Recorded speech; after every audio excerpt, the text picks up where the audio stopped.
Alright, hi everybody, it's Bonkai922. There's gonna be a lot of videos I need to do. For today and now or whatever. Cause there's this, which is 7 Deadly Sins. Maggie came out. This is only chapters. And plus I have to do a Kamigakiru. Two of them. The regular Kamigakiru, chapter 45, and I gotta do 0. Not to mention One Piece and Nobunaga. Also, I believe tonight I'll be doing a live stream. I mean, I know that February is supposed to be the return of the Death Squad, but this is for something else. Me and Anime Rick, Tay King, Jim's Nerd Nation, and then this guy. I'll see if that comes to fruition. But anyway, moving on. 7 Deadly Sins. Chapter 46. This one was called Kingdom Infiltration, I believe. Yeah, Kingdom Infiltration Plan. Now, 64, I mean. Chapter 64. This was pretty much... The beginning of this chapter... This chapter was good. The best way to describe this chapter was certain things were going on. We got to see a lot of action with Meldas and Bon and really Gowther. They're fighting the Knights. We saw that. The actual Holy Knights bickering, old generation, new generation. And a thing with Diane. Now, but yeah, this chapter, I'm gonna give this a 4 out of 5. There was some good, interesting things with Gowther mentioned, shown in this chapter. But most of this chapter was a setup for what's about to come. And more, actually, there was also something in this chapter I found interesting. More of a kind of, someone putting the doubts in the open. So, we got the Knights, the Holy Knights. They're basically, looking down and saying to Holy Knight Dreyfus, Great Holy Knight Dreyfus, about the huge ruckus, is the 7 Deadly Sins and invading us. And they're trying to confirm if it's 3 of them or if it's 5 of them. And Gil Thunder brings up a good point to Helbram. Like, why are they invading us now? And Helbram just tells him, there's actually 5 of them now, including Gowther. That's pretty much what he states to him. But there's only 3 that are launching an attack. And he's just basically killed Thunder. I think basically mentioning makes less sense than only 3 of them are attacking us. Whether 3 of them or 5 of them, all that matters, we show how powerful we are. Then Jericho starts bullshitting on Hauser, because Hauser's there too. And that was the part where Hauser was just like, "Oh, is Diane there?" Thing. And Hauser was a little burned there. He confronted her and saying, if you got a problem with me, I'll take you on any time. And he says, "I'll platinum. Leave a figure on me. That's lower than diamond." And then Dreyfus mentioned a point, which was kind of interesting, because when he mentions his point, Gira made an interesting face towards him. And basically what he's saying is, it's true they must have some goal, but I haven't the faintest clue what it could be. In other words, only a dog of Hendericksen would know something. Right, Helbram? Master Helbram? And he's like, whoa, that's harsh. And then Gira got a face on. I'm telling you right now, Dreyfus, he is the one person, because he's a great Holy Knight, he has more leg room to work with. And eventually he's going to He's gonna on Hendericksen and Helbram. Find out the truth about these guys. So, saying that, he basically Helbram responds saying, "You think a lowly girl even knows something?" He's like, "Oh, it's scary, but it was funny because he transformed." And I think it's Helbram. He's basically saying that their goal is probably Merlin's castle. And no, Dreyfus says this actually. That is now Sir Hendericksen's magic research facility, I believe. It's overflowing with rare magical artifacts. So then we go to Diane and King after that. And, Diane's like, being cutesy, and she's like, I wonder if it would be a time, if I was kidnapped, would he act that angry for me? Of course he'd come help you. You're an important comrade. And then he brings up the point, I'll definitely get angry for you. I'll come and save you. Because she's basically, she's doubting it, Diane. She believes that he has more feelings for Elizabeth Meldos than he does have for Diane, give or take. And then pretty much after that, he's like, King basically saying we should hurry, we should go there too, and he brings up Oslo, the Black Hound. That was the Black Hound that they encountered on their way to the capital of the dead. Apparently, this hound isn't what it seems to be. The hound is actually not your normal kind of animal.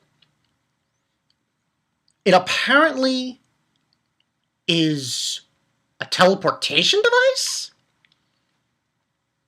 This surprised the hell out of me. I didn't expect this.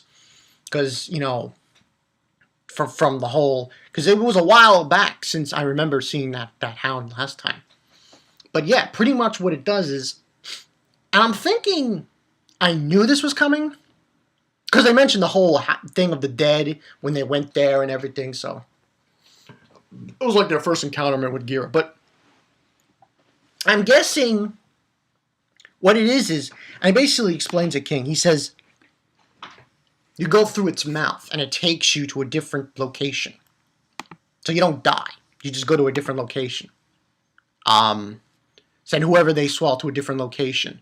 And then Diane's like, so we could go to Ludius, right? And he's like, yes, bingo. And the reason why he didn't... it was funny. The reason why King didn't tell Melos this is because his favorite food is pork. Speaking of pork, I just had pork chops. It's funny. Anyway. So, pretty much, they're basically talking about it. And we got Diane going through its mouth.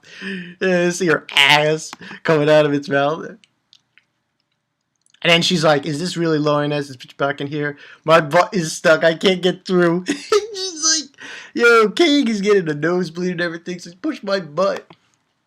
And then we go from that back to, Luminous, and we got Melodos fighting everyone, and he's not using his full counter because no one's using any energy, thing on him. That's the phone. I'm ignoring it. So, but he's still... 917. Yeah, I have caller ID. Ooh. But anyway, he's not using his full counter because they're preventing him from using his full counter by not using any energy-based attacks or, attacks with weapons. Anyway, what ends on happening is they deal with it, It's like, do you really think you could win without Powers, dumbasses, Bond? And he just owns these guys. And, he mentions the crazy power that appeared from the Southern Gate. The concern is whether it is an ally or a foe. It doesn't matter. Maldos is just basically going in. He says, rescue Elizabeth and get the sword back. That's all there is to it. And they just keep coming and coming and coming after them. And then that's when Gowther comes forward. And he brings out his sacred treasure, which is these two bows. I was like, interesting. But when you find out what those bows do, those arrows do, it's double. It's these two bows that he's holding in his hand. I believe he called it Sacred Treasure Twin Bow Herritt. Herritt. And he does rewrite light. And he just shoots all these arrows at the guys. And you know, they're telling him it didn't do anything, but it did do something. All the knights were like saying, "Oh, big bro Bond," and they were all giving him affection. Because what happened was, Gowther gave them with false memories that they're like their loved ones or family members or friends. So they basically are treating them like friends, family members, and lovers. Of no bounds. It was so funny. You know, and he basically just tells them that. But the problem with this technique is that it's only superficial, and they will eventually return to normal. Furthermore, the memories created while they are being affected by this technique will be erased. And then he says, "Don't use it against us no matter what." And he's like, "Understood," which was kind of funny. Last page, we just pretty much got Hendericksen walking with Arthur, and it says, "King Arthur enters Loneliness. His meeting with the Sins will shake the kingdom." And it's set. The next chapter is called Unavoidable Clash. They continue their offensive. The clash with the enemy is approaching. Will they able to reach the princess? Now, and that's pretty much the whole chapter. Now, like I said, this chapter didn't have much. Aside from the beginning with Dreyfus, the whole kind of, you know, old generation, new generation Holy Knights, and they're like arguing a little bit. There's really nothing much besides that. Gowther using his new weapon, his sacred treasure, using his sacred treasure with that technique. There's really nothing much to this chapter. But still, give it a 4 out of 5. Because we got to see Gowther fight a little more. Got to see him use his powers a little more. Plus, it just gives you more incentive about Dreyfus. That's what I think this chapter did. It gave you more incentive about him. It basically just told you, here's Dreyfus. He's continuously bringing this up. He's continuously, mention about Helbram being a dog of Hendericksen. So, Dreyfus is no fool. He's basically saying he knows something fishy is going on. He does not trust Hendericksen. He does not trust the new Holy Knights. That's the conception I get with him. Now, I wonder if this is going to come to fruition later on. It probably will. Not in the moment, but later on. But should be interesting for next week. Like it says, unavoidable clash. So I'm guessing we're going to have a huge, massive clash with somebody. I would like to see King Arthur, to be honest with you. I would like to see King Arthur get involved. I want to see what this guy can do. We'll see. We'll see. Maybe we'll get to see the king. That would be nice. The king who's sleeping. I mean, right now, Hendericksen's the king, but, you know, you get the gist. I just want to see more of this King Arthur guy. More of King Arthur, because I wonder what he can do. I mean, I got to imagine he's got some kind of abilities, you know? But overall, this chapter was good. Like I said, 4 out of 5. Tell me what you guys think about Gowther's ability. Also about Dreyfus. I want to know what you guys think about Dreyfus. I'm digging Dreyfus. I think besides Hauser, it seems like he was the only one who's now just seeing things differently and saying, you know, something's not right here. Hendericksen's a bastard. He's doing something dirty. I don't trust him anymore. It's good to see that. It's good to see that.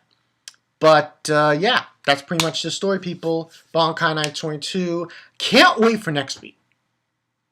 Like I said, every Sunday, Monday, I look forward to 7 Deadly Sins and Maggie. It's like my milk and butter. Or butter and bread. Milk and butter? What is it? I mean, butter and bread, yeah. So, yeah. Bankai Night 22. See you guys later. And stay tuned for this live stream if I'm going to be a part of it. I don't know. Hopefully, Anime Rick, he's going to send me an invite. And I'll join that live stream. You guys go check that out. I don't know the guy's name, unfortunately, who's doing the live stream. But, yeah. I'm Bankai Night 22. See you guys later. Dreyfus is no fool, people. He is no fool. He is no fool.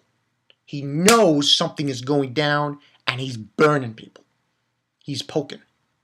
He's poking. See ya.